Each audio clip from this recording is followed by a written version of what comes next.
On the morning of April 15th, 1995, Mark Crenshaw, his wife Michelle, and their youngest child, 2-year-old Kobe, were running errands in Loves Park, Illinois, when a moment's decision tragically changed their lives.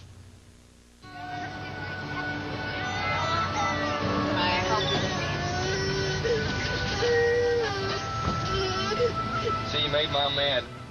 Kobe, it was his nap time. It was like 12:30, 1 o'clock, so he was cranky. He was a pretty bullheaded little boy. He was wanting to get out. I'll pull up here and I'll let you out, all right? I was getting frustrated with him. He was driving me nuts. So I undid his car seat so he could move about in his car seat a little bit more comfortably. 10 minutes, 15 minutes, we were sitting there, and I had thought I'd seen my wife come out of the store. Is that Mom? I started driving, and the parking lot was pretty full, so I had to go around a bunch of cars to the far lane.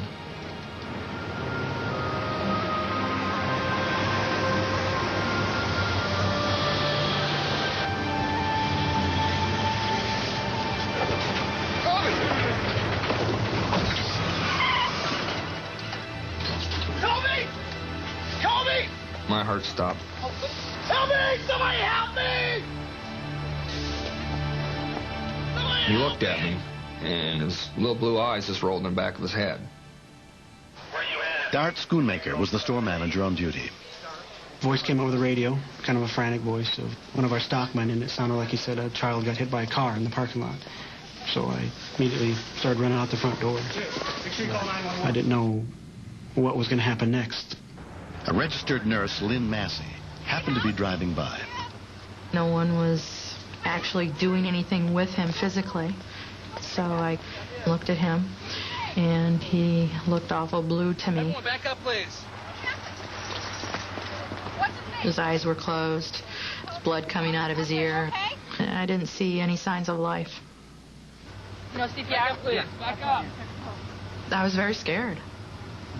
No pulse. Let's start CPR on 5. Attention Walmart shoppers, if there's a doctor in the store, would you please come to the service center? Rick Baker, a former EMT, heard the page. I thought if I could help, I would. And I could tell when I looked at this young man that he was very scared. You could tell that there was something very desperately wrong. You'll be fine. Got anything? No pulse. When I first saw the baby, it just didn't look real at all. To take this little child in my hands and not feel any life whatsoever, it's a feeling I'll never forget for the rest of my life.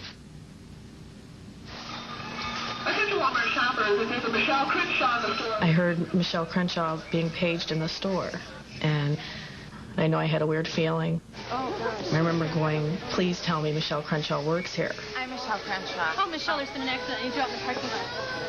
Call EMS? And I came to Mark, and he grabbed me, and I remember it was like immediately, is he dead? 2 and 3 and 4 and 5. Back up, please. We continued CPR, but still no response. There really wasn't any change. Check his pupils. 1, 2, 3, Is there anything? 4 and 5. I was in shock. I knew it wasn't good. I told my wife it wasn't too good. And then finally the paramedics showed up. By the time a Rockford fire ambulance arrived on the scene, including paramedic Chris Scott, it had been almost 10 minutes. The patient's still unconscious, no pulse. And when I actually looked down and saw the 2-year-old boy laying there, that's when your heart stops and you move faster. Okay, you got the head pulled over? All right. I never lost traction on the baby's head and spine. There's no way I was going to stop. I was going to do everything I could for this little baby. Everything was being done that could be done at that particular time. But it didn't look good, and I wasn't... it just hits you that, here's another 2-year-old that possibly isn't going to make it. As they pulled away, I thought I'd probably be going to his funeral. I cried a lot afterwards. I've never held a dead baby before.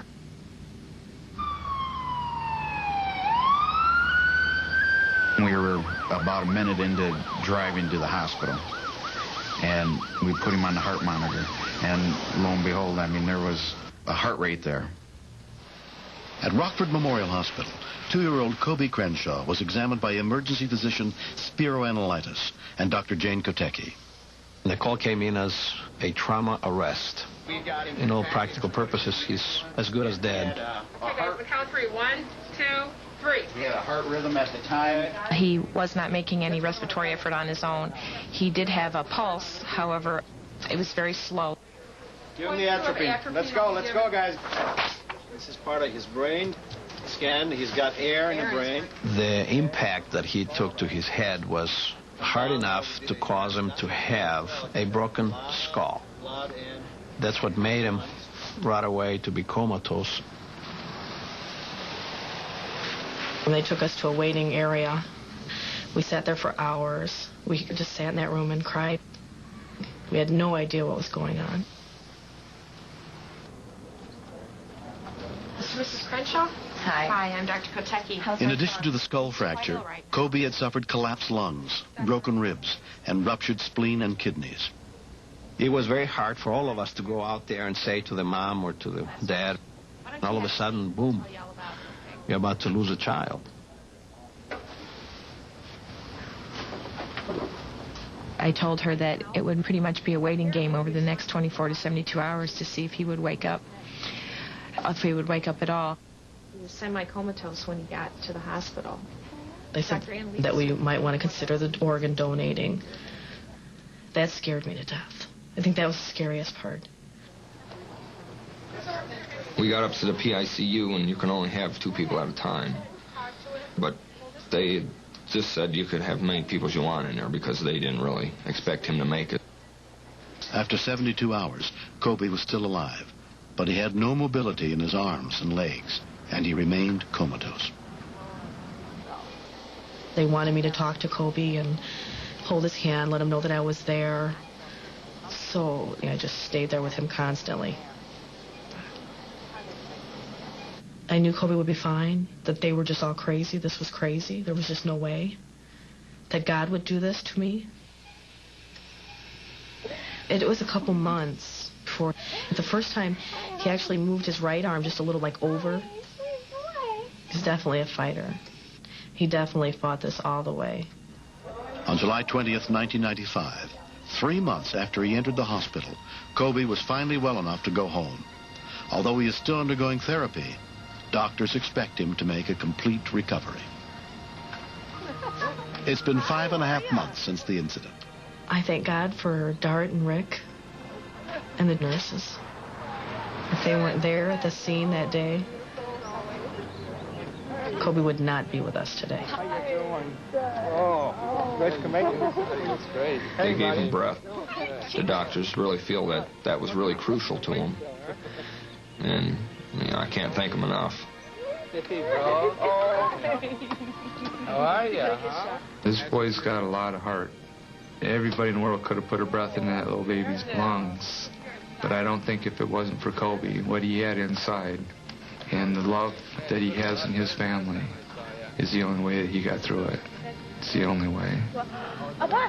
I'm just glad that I had a part in this little boy's life.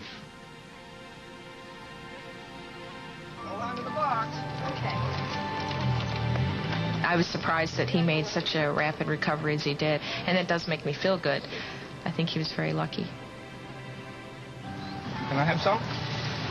To me, Kobe would be totally okay when he can jump up out of that crib and go.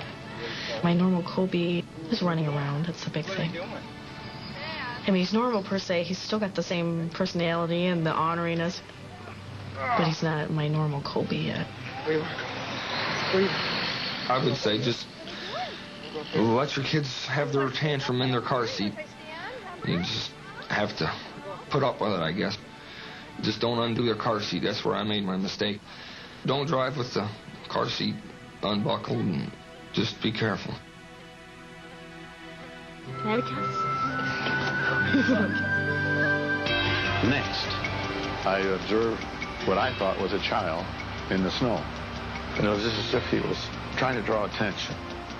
I do believe that was his last effort.